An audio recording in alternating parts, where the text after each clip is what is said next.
Well, welcome to another unboxing. And Chris is with me today. Yeah, this is the second unboxing I did? The first one was the, I think you played it with Jamie and John. Nemesis? Nemesis. Yeah. We unboxed it. Okay, that's right. That's right. This is Decuma. Basically, it's called the R&D for your RPG.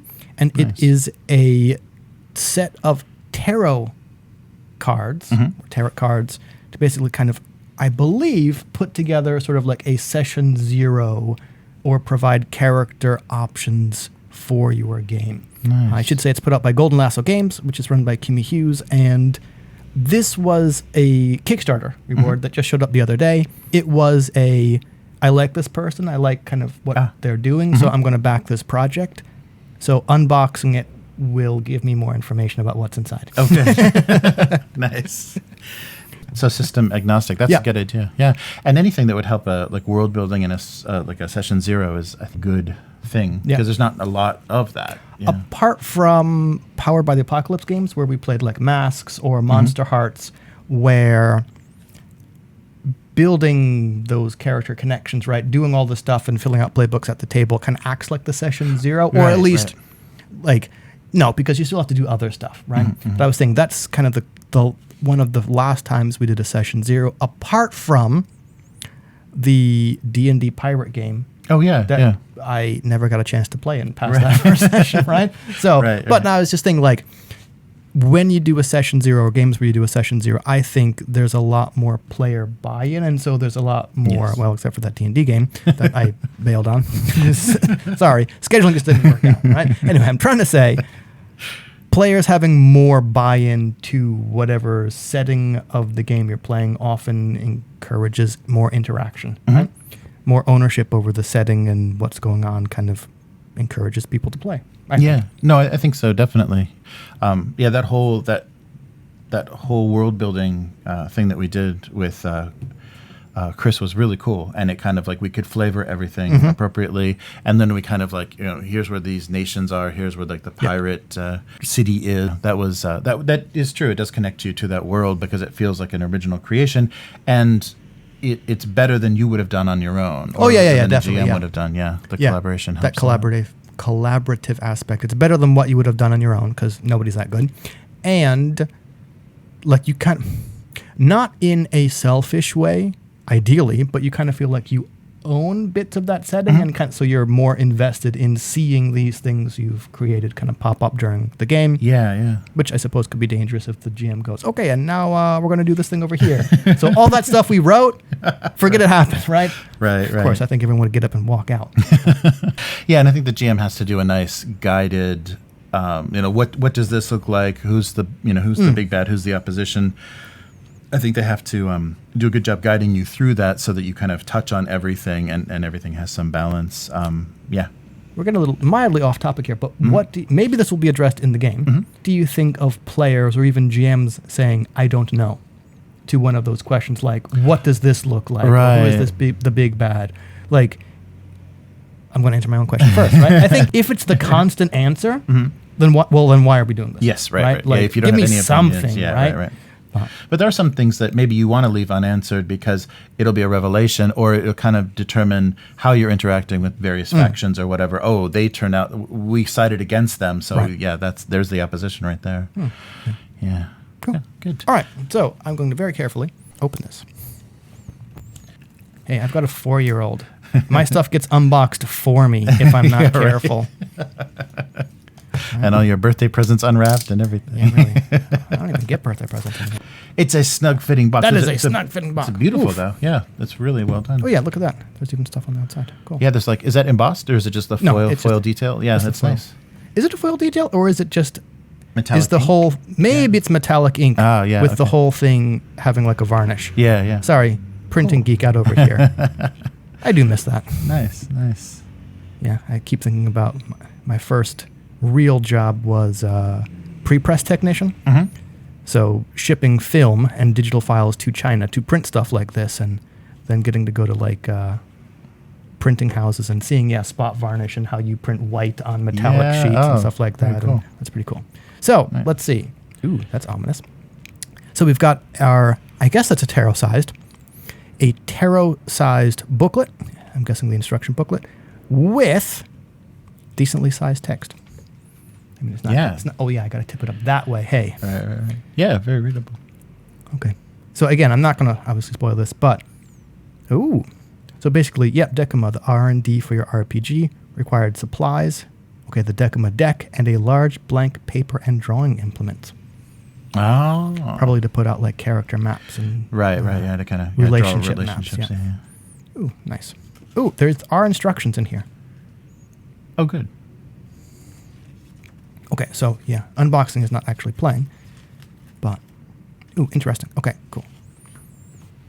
I'm gonna need to get the craft knife again, aren't I? Wow, those are nice. Those do look pretty nice. Yeah, very cool. Here's where I damage my cards, hey. Or my finger, that'd be great. Right. How would we, let's say I did slice my finger open, how would we have to tag that? Yeah, right. Hashtag self-abuse, hashtag mutilation. Ouch, yeah. I don't think I'd want to know the people who wanted to watch that. Yeah, right. The people that suddenly subscribe. Yep. Whoa, oh no, we've crossed like how many subscribers now?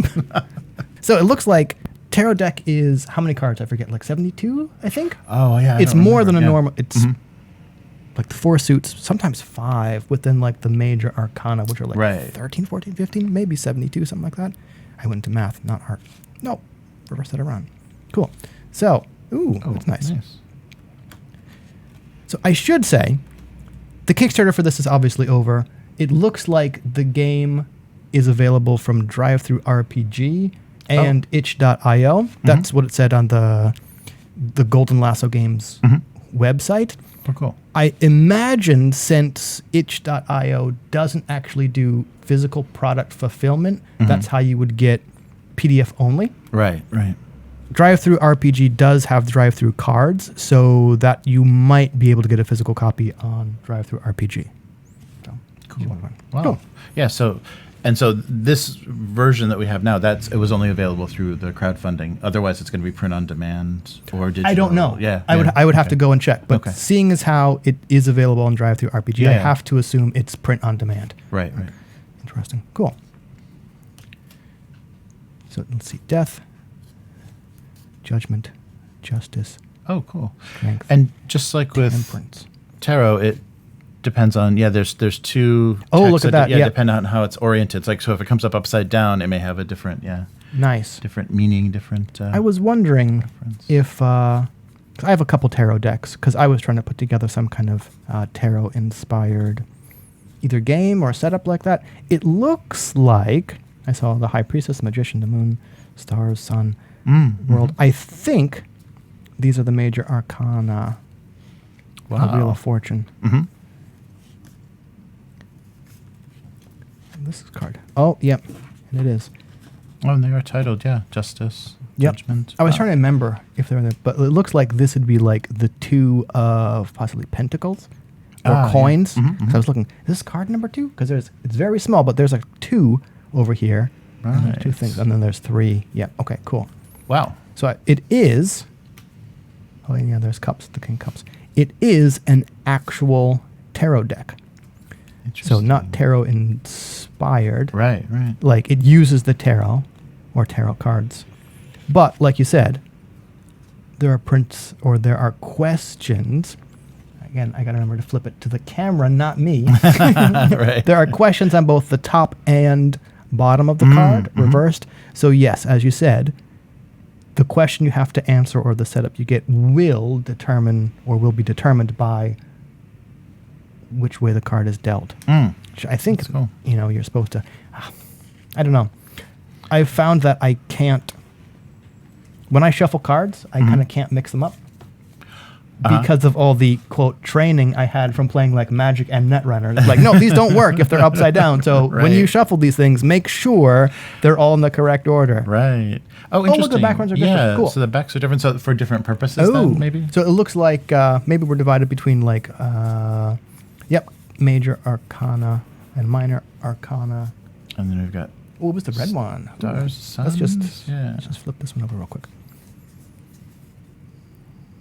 The Nine of Cups. Interesting. Yeah, this is really very interesting how it. Okay, so I'm going to quickly. How it's building. Oh, you got to separate them into 3 cards or 3 piles. Red Sun, Purple Moon, and Blue Star. Ah, okay. And now I'm hungry for Lucky Charms. That's a cereal I haven't seen here in Japan, Lucky Charms. I think that would be illegal in Japan. I don't know. People talk about, like, you've eaten so many weird Japanese snacks on stream. Right. Like, some of the stuff here. Okay, American candy gets complained about being sweet. Some of the stuff here will rot your teeth just as easily. Oh, yeah. That's true. Okay, so the Purple Moon cards are group dynamics. Ah, okay. The Red Sun cards are relationships, and the Blue Star cards are locations. Interesting. Oh, here's an X card. Yep, oh, that's cool. First thing, GM should review the use of safety tools and how they are used in gameplay. So there's your X card. Yeah, right? Wow. Nice. Okay, we openly agree on the setting, the tone, and the location. Introduce your characters. So you do have a character idea kind of ready. And then, okay, let's see. You get relationship cards that are dealt out in certain numbers.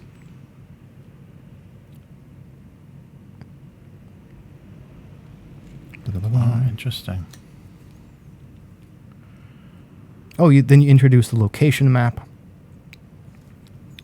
Everyone first adds something to the map. Phase 1 is relationships, where you flip over one of the major arcana cards, read the question, and then you'll answer it at the end of the phase. So it kind of sounds like a group thing. Oh, and then, okay, so it looks like the GM is going to have some cards, and all the players are going to have some cards. And the GM kind of at least sets the initial question for everyone to think about. Then everyone in turn flips over a card, and you answer the question. Interesting. Wow. Phase 2 is locations. GM flips over one of the cards and reads it aloud, and then at the end we'll answer it. Then in turn, players flip over location cards. The X card is there for if any of the questions you get, you just absolutely hate it, or you don't fit, or you don't like it. And then you flip over one last of the group dynamic cards.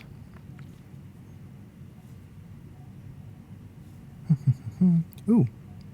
And right here they talk about lines and veils. Wow. Oh, okay. Well, this is interesting. For the Game Master, there's no wrong way to use Decuma. Some GMs use it to add details after preparing the campaign on their own. Others play Decuma first to use it as a foundation for their world building.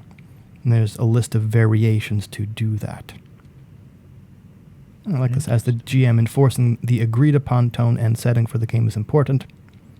Yeah, and that is kind of... I do see that as one of the kind of roles that the GM has, maybe more than the other players. Because there's been discussions about what is the GM, right? Because I really bristle at the GM as God thing, where it's okay, well, if that's the case, why am I even playing this game, right? Why am I rolling dice? Why don't you just tell me what happens, right? But playing a bunch of like GM lists or GM full games where everyone, kind of like in Fiasco, which is another game, card-based game that I want to play, especially because the new version, which I see on the shelf over there. Yes. Like everyone kind of acts as the GM, but I think the game runs smoother when there is like a facilitator, kind of like one person to kind of... Yeah, so it's more unified and not just a bunch of tangents. Or, someone... Like everyone should be responsible for keeping the game on track. Things just kind of work better when there's one person that has a little more of that responsibility, right? To kind of go, okay, let's wrap it up. Yeah. So let's see some of the variations. One person version of Decuma called the Hermit, appropriate. A way to do just locations without relationships. A way to do relationships and no locations. Ooh. High Priestess, where you flip over 2 cards and choose which question to answer. So you kind of get a bit more choice in that one. Oh. A version where you mix relationship and location cards into one huge pile. Wow. Oh, that's cool. They came up with a lot of, variation in what to do with it. Yeah, it seems like a lot of the cards do fill in some nice details. Like it's creating, kind of clash or unity between characters. So cool. What are some of the? Don't want to spoil. Well, there's a lot of cards, so we wouldn't spoil everything. But what are some of the questions on some of the cards, for example? So some of them have blanks. Like some of them are questions, and then some of them are blank for, I guess, the character name. So blank convinced you to do something risky, and you did it. What did you do? Cool. And then the flip side of that same card is blank convinced you to do something risky, and you regret it. Ooh, nice. What did you do? Yeah. So usually the inverted one is a negative interpretation of the same prompt. I did notice that one of the variations are called the star and the tower, where the star is you flip every card right side up, so you kind of get all the good ones, and the tower is they're all flipped upside down, so you kind of get, if not the bad ones, kind of the negative ones. Right. You have to answer from, like a negative side. That fill in the blank one must have been a relationship. Right, yeah. And it kind of reminds me of like bonds and connections from a PBTA game. Mm-hmm. I'm sure that exists other places. It's just the first place I encountered it. I wonder what a game of like Monster Hearts or something like that would be using Decuma to set stuff up. Like you got your initial strings to set up in the beginning, which kind of set up a lot of the interaction. But you're like, I would almost kind of want to leave it completely open and be like, okay, let's see what kind of setting, what location is this, what setting we got. Like not change any of the core conceits of Monster Hearts, but just let's see where we pop up and what kind of connections we get and stuff. And I think it is general enough that it's not going to, like, it's not skewed really towards fantasy or anything. It's broad enough. So someone in our location is in direct competition with you or one of your friends. Who is it? Oh, nice. Yeah. So that could apply to Monster High School as much as Monster High School. Any sort of setting. Yeah, it looks like it's really well done. The questions are kind of like thought-provoking and flavorful, but general enough the way they've been written to fit any, I'm guessing, genre or kind of location. Yeah. Which, as someone who's tried to write games and stuff like that, that is not an easy thing to do. Oh, yeah. Right? To kind of provide enough context to get people to start thinking creatively, but also not constrain them too much. So that's kind of partially why I want to go through this deck and look at every single question to see what an awesome job they've done, but also kind of feel like that would ruin the surprise a little bit. Yeah, that's true. If you are going to use it, things won't. You'll be like, oh, that one. I imagine, like, because you shuffle the things together, obviously you're going to start going, oh, that one again, right? Right. But I mean, how many games of Monster Hearts have we played? And like, it's not like those two options on the strings things change, right? Right. But well, some of them do get a little, not old. I'm sure the way the cards interact, or the questions you get, or just the answers other people have given, would still keep things interesting, even if you're like, oh, I've seen this card like 2-3 times before, but the answer is still going to be different. And in this situation, there's kind of that there's another angle to this that I have to consider. But depending on the setting. Oh, cool. Yeah, it is interesting, and I think the playtesting of this had to be fun, because it's like, that's not a question worth answering. Maybe we shouldn't keep that. Yeah. There were some that they probably had to, let's not do that. Yeah. How many times has that card gotten X? It's obviously going to be different for different people. And that's what I mean. But it's like, we have never used this card, right? Or the answer to this question is always the same thing. Yeah, so let's or it seems to lead people to want to say something strange or a little too provocative or whatever. So yeah, and it looks like just from the few things that I've looked at, it doesn't. It has the tone is just perfect as far as system agnostic, kind of setting agnostic tone. Yeah, very, very interesting. And I kind of want to set up a game with it. Hermit to play, so well, I'd have to wait until my kid went to sleep or something like that, Because one downside of tarot-sized cards, I don't have tarot-sized sleeves. Right. Not that sleeves would protect the crumpling fingers of my 4-year-old like that. That true. Just, unless they're iron sleeves. I think they do make them though, because there are some of the Japanese. I know some of the Japanese game cards they went with tarot because they love occulty kind of themey stuff. So yeah, I've only seen 2 kinds of Japanese CCRPGs: Mecha and anime girls with huge boobs. Right. Those are sometimes often together. And the faces of 15-year-olds. Oh my little God, chubby don't get me started. 15-year-old 15 is about like 5 years more than I was going to say, but okay. Yeah. Right. Yeah, and those, they love like lines and lines and lines of text on there for their games, don't they? Yeah. That's true. Those instructions of how to use the X card on the back of the X Yeah, card. that's nice. And then more safety tools cool. that they're... Yeah, very cool. Because people have talked, or it's kind of how they don't like safety tools, or not that they don't like safety tools, but there are, thinking of the X card, there are downsides to the X card that I think we've talked about before, where the person actually has to tap the X card, right? And even if you don't intend there to be, there can be pressure to not do that, because everyone's going to look at you and go, oh. Yeah. Interrupting the game. Yep. Like there are other tools, and you are encouraged to like find out which one you think would work better for you. Every tool, no tool's perfect. Yeah. And I guess we're getting a little bit into design here. I don't think you can design a tool that is unabusable. Right? Like, that's very true, yeah. You have to assume people are going to interact with it in good faith. But this before, I don't think it's the job of the designer to design a game that cannot be broken, right? Yeah. Otherwise, it's just nothing but can't, right? But for role-playing games, like imagine what that would be. It would just be like a book of manners about... Maybe that's me shaking the table. Sorry. Oh, is it? I'll take my hands off. I can't tell. Yeah. I talk with my hands a lot, and when they're on a table, it just means I shake everything. Oh, right. Yeah, I think we're okay. Yeah, but that really high crackling, I think, is my keyboard. Oh, cool. But yeah, I think that is an interesting kind of dilemma. And you're right. It's like you're not going to handcuff everybody, duct tape their mouths, and then the GM will just address you one at a time. Yeah. It's like that would be the ultimate version of how you would do it on tabletop, so that kind of no one want to make that game that way, just to see how it would work. Right. But yeah, there's there's definitely something to, and I think each group dynamics. It seems like so I've been listening to a lot of there's a YouTube channel that goes on like 4chan or Reddit, and the channels that are like the worst, like Nightmare, and it's amazing how bad it gets. It's amazing that people just live to like the kind of edgelord kind of disgust people or make people embarrassed or So there's nothing you can do about that element. Yeah, there's no game system and no tool that's going to keep that. The only thing you can do is kick them out. Yeah, right. Yeah, and I'm surprised. And they even get into like, when relationships start, like real world relationships start at a TTRPG table, and then, okay, now they're breaking up and our campaign is over.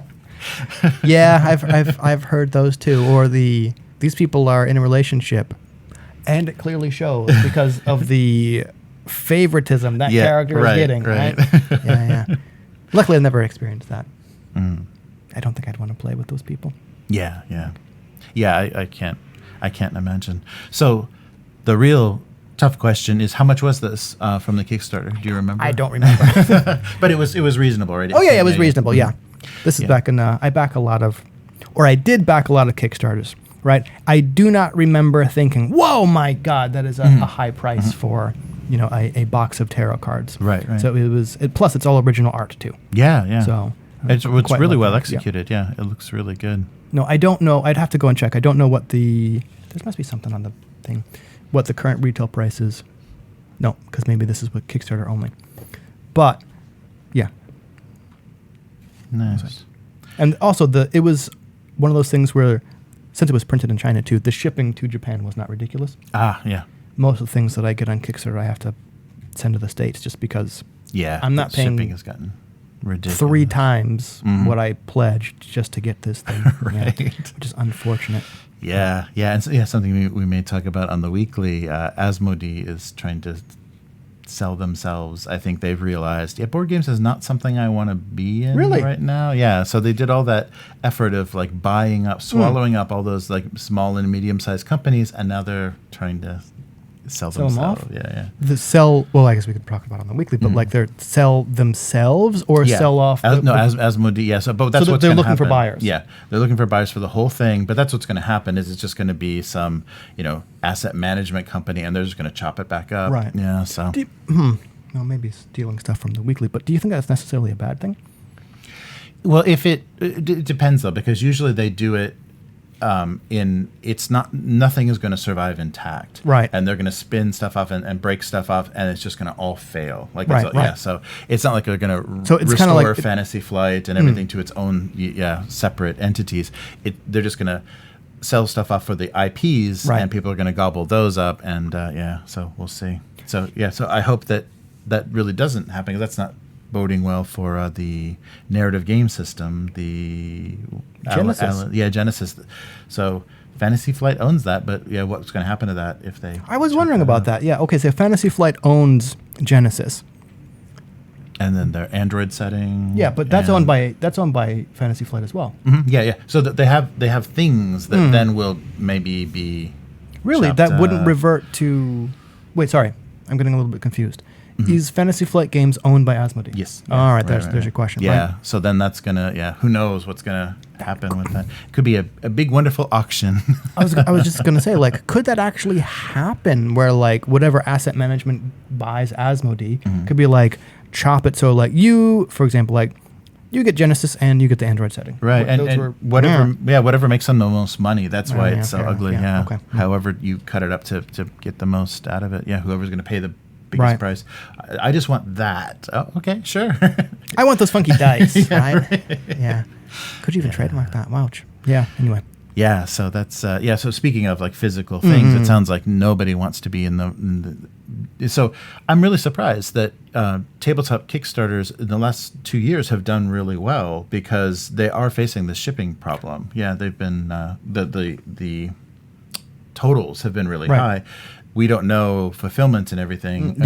What that's going to mean. Do you think maybe that's because fulfillment is just now kind of starting to be affected? Maybe, like we're just starting to see the... Yeah, because we haven't seen the shipping bill on Monster Hunter yet. It's going to be ridiculous, isn't it? It's going to be brutal. But actually, for us, maybe not, because if they are producing it all in China, they're not going to assemble it anywhere else. We may be able to get it reasonably, but it's going to be a big box. It is going to, because again, thank you for backing that. It was one of those one of those things where I went and I'm like, that looks awesome. I cannot afford that. Right. And Amy's like, I'll go halvesies with you. I'm like, you are a horrible enabler. I will take you up on that offer. Sweet. Yes. Right? But yeah, I do. That's another thing I want to unbox. And look forward to that when they ship that. Yeah. There's a couple of big kind of cool things that are right on the verge of shipping that we'll have so more unboxings coming soon, because the Return to Dark Tower is coming. Okay. And a few things are be fun to fun to see how it goes. Cool. Yeah, that's too bad, but this is great. Yeah, thanks for bringing this. And thanks for suggesting the unboxing. Yeah, I like that. I'm gonna have to go home and hope my kid goes to bed relatively early today, and then maybe play a hermit game and see what I come up with, or at least look at a couple of the questions. Yeah, to get a sense of what's in here. Yeah, that's true. Cool. And I do like the box. That's a very nice, sturdy, box. And I love the design is very unifying. It's really well done. Let's see how it goes in quite nicely and easily. Nice. That is a tight fit. But maybe the humidity too is not helping. Oh yeah. Japan's humidity. Right. Wow. It does look nice. There you go. All right. Decuma. Yeah. R&D for your RPG. Right. By Golden Lasso Games. Cool. Yeah, so available itch.io and DriveThruRPG. Right. Yeah. So if you want a physical copy. It's probably DriveThruRPG. Yeah, the drive-through with their print on demand. So that's kind of getting expensive though, isn't it? Yeah. You may end up. I had looked at cards for a while back, and I think, the price of cards is going up. Yeah, right. I don't know. Maybe. I don't know if DriveThruRPG can do a box like this. Yeah, maybe because not. I was looking at stuff. I know DriveThruRPG definitely does tuck boxes. I don't know if they do tuck boxes for tarot-sized cards like this. And this is absolutely definitely not a tuck box. So you might just get it kind of in a plastic case with a band, which, Yeah. Awesome. But great. So thanks for watching. And if you'd like to see more unboxings, there's a lot of them on the channel. So Upturned Table on both Twitch and YouTube. And give this video my hands. Yeah, give this video a like if you enjoyed it and want to see more. And subscribe to the channel if you want to be notified of when these things go up. And look for us on the weekly. So every Friday at lunchtime in Japan, so about Thursday night, North American time, you can see us talking about the issues of the week. And I'm sure Asmodee will be one of them coming up next week. That they will. Cool. All right. So thanks for joining us. We'll see you next time. Bye. Bye.